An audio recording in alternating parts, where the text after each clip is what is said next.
en el mundo de la política. ¿Sí? ¿Me siguen escuchando todavía? Sí. Ya, me salió una pantalla blanca acá.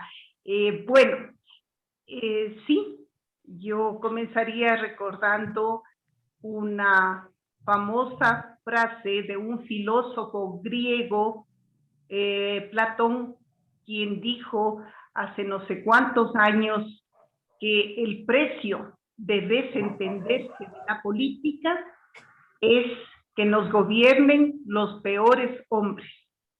El precio de desentenderse de la política es que nos gobiernen los peores hombres. Entonces, con esta frase ya podemos hacer un análisis y sacar una conclusión de que, en primer lugar, el ser humano es esencialmente político. Aún las personas que dicen, no, yo soy apolítico, esa ya es una línea política del individuo. Lo político está en la genética del ser humano. No hay nada humano alejado de la política, así como no hay nada político alejado del ser humano. Fernando, mis oídos abiertos para escucharle todas sus inquietudes y preguntas.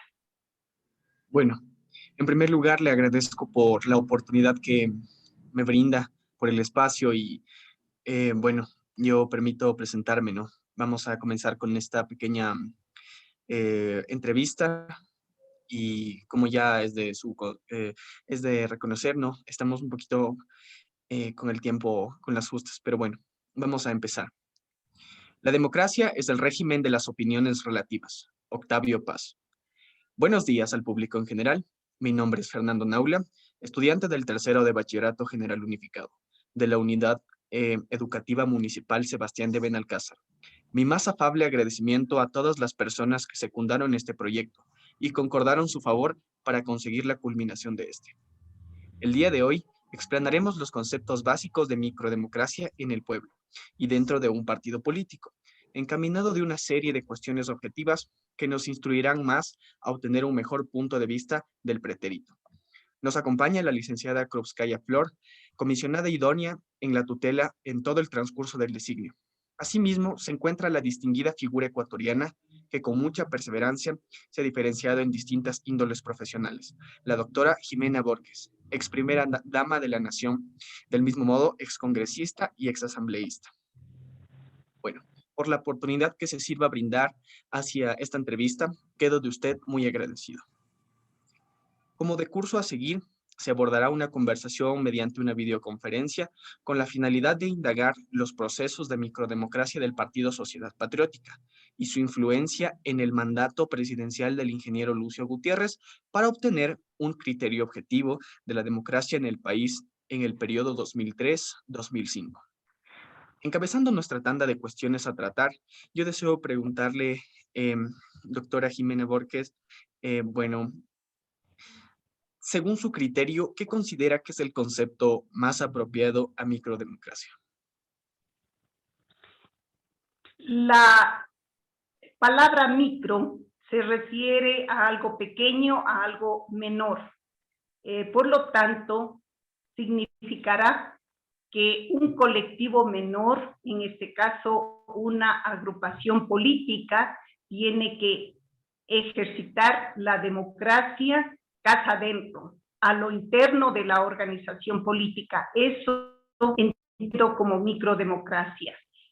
Pero también quiero añadir que al estar absolutamente todos los ciudadanos, en este caso ecuatorianos, cobijados por un paraguas legal que se llama Constitución, esa ley madre llamada Constitución permite el nacimiento de otras leyes secundarias, como es el Código de la Democracia, antiguamente llamada Ley Electoral, que es la que rige, la que da las normas legales, la que traza la cancha de cómo se debe operar al interior de las organizaciones políticas. Por lo tanto, dentro de partidos y movimientos políticos, ya sean nacionales o provinciales, se debe ejercitar de manera obligatoria la democracia interna, porque cuenta con la participación directa de la autoridad electoral, que es el Consejo Nacional Electoral, quien está vigilante de manera presencial, dando testimonio de que realmente se ejecuten esos procesos democráticos, repito, a lo interior de la organización política, ya sean partidos o movimientos. Muchas gracias. Como usted lo menciona, la democracia debe ser practicada de manera cotidiana. Pero ¿cómo puede ser fomentado esa idea en un diario vivir? ¿Cómo debe ser practicada?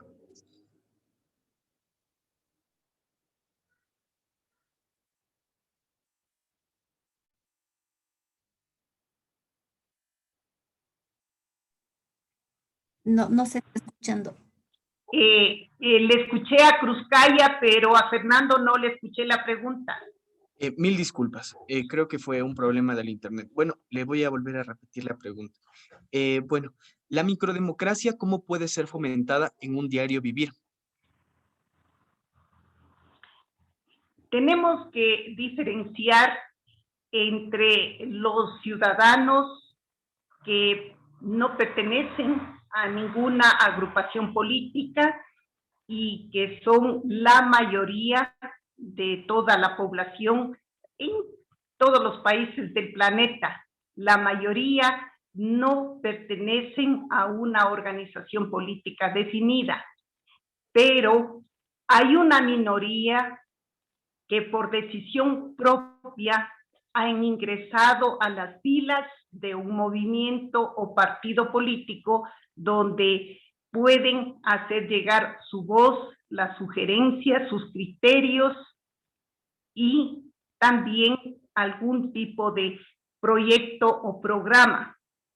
Si se trata, en cambio, de el ciudadano común, el ciudadano de la mayoría que no ha ingresado a ninguna estructura política, la democracia se la ejercita en la trinchera donde le ubique la vida. Si es en calidad de estudiante, pues dentro de las aulas estudiantiles también se ejercita la democracia. Ejemplo, cuando desde los niveles de la escuela primaria, de la escolaridad, o en los niveles que ya constituyen el bachillerato, elegimos a un delegado, a un representante de esa aula, de ese curso, le elegimos, antiguamente se le nombraba presidente, vicepresidente, secretaria, tesorero. Ahora debe ser una estructura más o menos parecida. Ese momento ustedes están ejercitando una democracia representativa. Lo mismo ocurre a nivel universitario, con mayor decisión, con mayor autonomía, pues los alumnos universitarios escogen a quien les debe representar en la asociación escuela para tomar decisiones importantes, inclusive en las áreas académicas.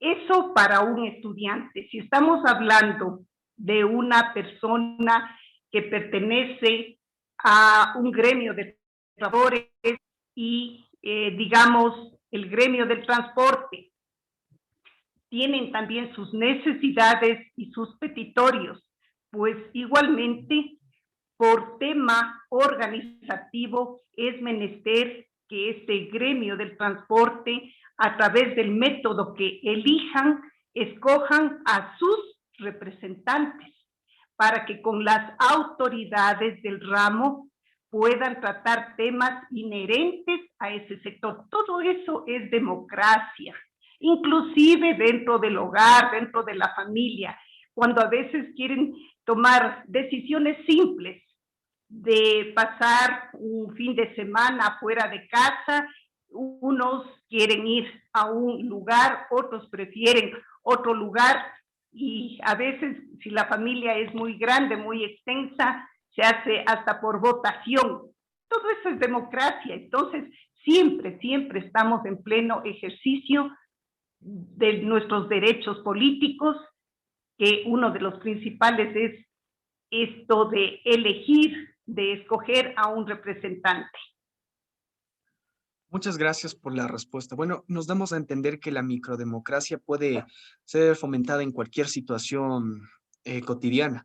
Nos hace tratar de dar una igualdad a minorías rigiéndose a la Constitución y del mismo modo a la moralidad propia, ¿no? Con esto abarco a minorías como un grupo de personas que consignan un sistema administrativo de integrantes o un líder que los represente. Pueden ser minorías nacionales, étnicas, culturales, lingüísticas, religiosas, como usted misma lo mencionó.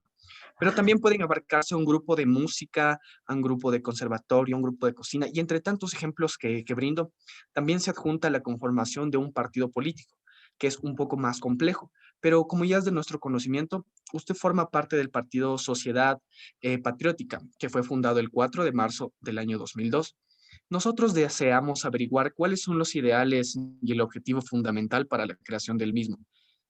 Según su criterio, ¿cuál es la visión objetiva y los propósitos generales para la fundación del Partido Sociedad Patriótica? El Partido Sociedad Patriótica es el único que nace con una raíz histórica. Nace el 21 de enero del año 2000. Hasta esta fecha, digamos hasta el año 1999, veíamos cómo quienes se candidatizaban a la presidencia de la República tenían atrás de su campaña grandes financistas que generalmente han sido la gente de los enormes capitales y los banqueros. Eso ocurrió con el presidente de la época, Yamil Maguad. Entonces, cuando Maguad ya ocupa el sillón presidencial en Carondelet, pues quienes le financiaron su campaña fueron allá y le dijeron, ahora sí, devuélvenos el dinero que invertimos en tu campaña. Entonces, él tomó el dinero del Banco Central, que no era dinero propio, porque en esa época llegaba al Banco Central los dólares producto de la venta del petróleo y también el pago de los impuestos, todo iba al Banco Central. Ese era dinero del pueblo. Tomó 4.000 millones de dólares para pagar sus deudas de campaña. Y como esta gente malbarató ese dinero, especialmente fueron algunos banqueros, se dieron préstamos vinculados, se dieron préstamos a amigos, a familiares, a políticos de la época, es decir, préstamos incobrables. Por lo tanto, volvieron a pedir dinero al gobierno central, al presidente de la época, Yamil Maguad, y él, complaciendo esa gula de ciertos banqueros por el dinero, provocó un enorme atraco nacional que fue el congelamiento del dinero de los cuentaahorristas, gente que había recibido su jubilación producto de toda una vida de trabajo. Otros que habían vendido una casa, un departamento, un terreno, un vehículo y pusieron esa plata en los bancos para vivir de los intereses o para invertir en algún otro proyecto más adelante. De la noche a la mañana, esa plata quedó congelada en los bancos y no podían sacar su dinero privado. Eso significaba que el gobierno metió la mano a los bolsillos de la familia ecuatoriana. Razón principal por la cual muchísimas, miles de familias ecuatorianas al ver que no podían sacar su plata, comenzaron un éxodo masivo fuera del Ecuador. Se fueron a Estados Unidos, a España, a algún otro país de Europa, para que a través del trabajo honesto que realizaban en el extranjero, enviar el dinero para su familia. Realmente fue el mayor desfalco nacional. Todo esto se conoció como el feriado y el salvataje bancario, y es así como salen nuestros indígenas a protestar a las calles de Quito. El coronel Lucio Gutiérrez, coronel en servicio activo en esa época, tenía que obedecer las órdenes que emanaban de los generales, quienes le indicaron, le ordenaron que comande esta operación para disuadir a los manifestantes. Pero él, muy consciente de que la protesta era justa, era legítima, porque la gente protestaba no porque le han subido los impuestos o porque subió la gasolina, no. La gente protestaba porque quería que le devuelvan su plata, su dinero que habían dejado en los bancos. Es así como toma una decisión histórica de más bien favorecer esta protesta ciudadana, uniéndose al clamor de la gente por ese tremendo atraco que representó a los bolsillos de la familia ecuatoriana. Ahí es donde nace Sociedad Patriótica, producto de lo cual el coronel Lucio Gutiérrez recibe como castigo la baja de la institución, a pesar de haber sido el oficial más brillante de las tres ramas.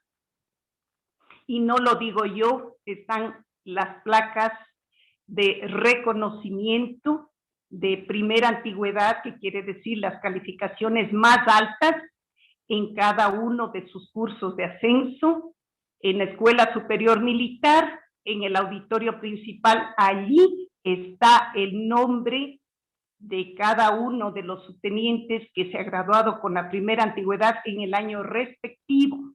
Igualmente en la Academia de Guerra, el nombre del oficial que se gradúa con el primer puesto, con la primera antigüedad.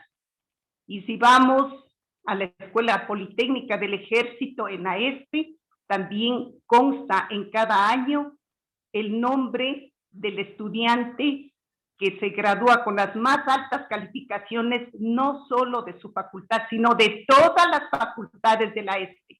Con ese recorrido brillante que él tenía, sin embargo, esa lucha, esa adhesión al pueblo por una causa supremamente justa, solo le sirvió para que sea sacado de la institución a la cual siempre él quiso y siempre respetó. Ese es el inicio de Sociedad Patriótica, por eso le decía que es el único partido que nace de una gesta histórica. Y es también importante que ustedes sepan que el nombre se tomó de la historia ecuatoriana, específicamente en la época de la colonia, cuando estuvo el yugo español en nuestro país imperando, pues nuestros próceres que forjaron la independencia, no solo de Quito, sino de todo el Ecuador, se reunían en aquellas casas solariegas de Quito para ir organizando su libertad, la verdadera independencia del yugo español. Esos grupos de nuestros héroes de la independencia se autonombraron Sociedad Patriótica. Allí tomamos para emular esa gesta histórica que nos dio el triunfo y la libertad del yugo español. Por eso el partido orgullosamente se llama Sociedad Patriótica. Por supuesto, como usted lo define, la mayoría de los partidos políticos anteriormente ponían enfrente intereses personales financiados por instituciones privadas para posteriormente costear su publicidad con fondos nacionales. Del mismo modo, la prensa es un poder determinante en este aspecto.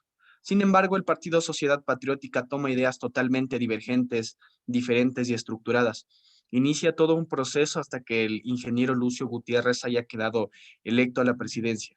Se suscitó todo lo que ya conocemos y yo deseo saber cuál fue la vista general del aspecto en el Ecuador, la índole social antes de la llegada del Partido Sociedad Patriótica. En general, el Sí, diagnóstico económico y social dejaba un saldo en rojo, porque veíamos que cada persona que había llegado a la presidencia de la República definitivamente gobernaba para dar beneficios a quienes pusieron el capital para hacer esas campañas millonarias.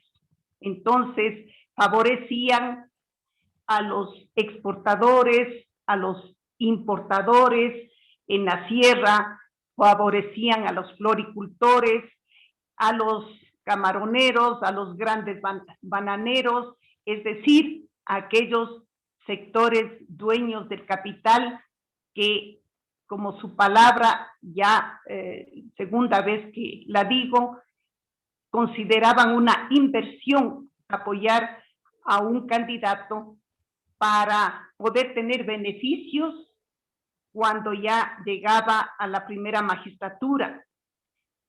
En cambio, cuando llega el ingeniero Lucio Gutiérrez a la presidencia de la República, al haber llegado a través de una campaña fuerte, pero conociendo a la gente, visitando cada cantón, cada recinto, cada comunidad en la sierra, en la costa, básicamente en la sierra y en la costa, y muy poco en el oriente, pero no tuvo ningún apoyo de grupos económicamente fuertes como los empresarios, etcétera. Por eso llega libre, con las manos totalmente desatadas para hacer lo que más convenía al Estado ecuatoriano. Y es así como se obtiene el mayor crecimiento económico de toda la historia, 8,9, lo cual pueden verificar si ustedes investigan en los datos y en la página web del Banco Central en el año 2004, en el año 2005, el mayor crecimiento de toda la historia. Igualmente en la parte social, por ejemplo, la Universidad Flaxo es la que saca estos índices, estos parámetros, se obtiene la mayor reducción de la pobreza, más del 4% anual. Ese nivel de reducción de pobreza nunca antes se había registrado. Es por eso que la gente común se daba cuenta y decía, sí, porque en esa época lo poco que ganábamos nos alcanzaba para todo, nos alcanzaba para todo. Y si vamos al tema de la educación, pues existía total libertad para que nuestros jóvenes bachilleres ingresen a la universidad. Solo debían tener decisión propia, decisión personal de querer seguir estudiando y no había ninguna traba. Podían escoger la carrera libremente, sin que el Estado le obligue a seguir una materia u otra. En todos los ámbitos vemos que sí fue muy positiva la acción y la conducción económica y social del gobierno de Sociedad Patriótica, repito, porque eso se puede comprobar a través también de la página web del INEC, Instituto Nacional de Estadísticas y Censos, donde vemos el costo de la canasta familiar realmente asequible, respecto al pago del sueldo básico. Todo eso nos da una serie de datos, el hecho también de haber sido el único gobierno que baja la deuda, el único gobierno que baja en el 11% la deuda. Ningún gobierno lo había logrado. Todos han incrementado, han subido la deuda. Unos más, otros menos, pero absolutamente todos los gobiernos se han endeudado más. Acá se redujo la deuda y no solo eso, sino que se dejó dinero ahorrado, igualmente marcando un récord en toda la historia. Nadie dejó dinero en las arcas fiscales. Exclusivamente el gobierno de Sociedad Patriótica, liderado por el ingeniero Lucio Gutiérrez, deja 2.500 millones de dólares ahorrado en el PIREP, que significa Fondo de Estabilización y Reinversión Petrolera. ¿Y para qué servía ese chanchito, ese ahorro? Como su nombre lo indica, era para reinvertir en el sector petrolero, porque si no se invierte, los pozos se secan. Por eso es lo que se logró duplicar la producción y la exportación de crudo. Y también podemos darnos cuenta de este equilibrio macroeconómico, porque a pesar de que el costo de cada barril fue de $18, precio que no lo pone el Ecuador, porque el precio del petróleo lo pone el mercado internacional, a pesar de tener un costo tan bajo, cuando se maneja con transparencia, con honradez total y con un verdadero sentido de responsabilidad sobre el dinero sagrado que le pertenece al pueblo ecuatoriano, la plata sí alcanza. Alcanza para pagar a todo el sector público, alcanza para todo lo que significa entregar a salud, educación, al tema de seguridad, pero también para ahorrar. Bueno, agradezco su respuesta y yo desearía saber si ustedes están dispuestos para volvernos a conectar porque nada más quedan menos de 3 minutos y para no interrumpir la charla. Sí, por mí no hay ningún inconveniente. Ya, entonces, este momento le finalizo y nos volvemos a unir, ¿ya? Listo. Muchas gracias. ¿Con el mismo link? El mismo. Sí. Ajá.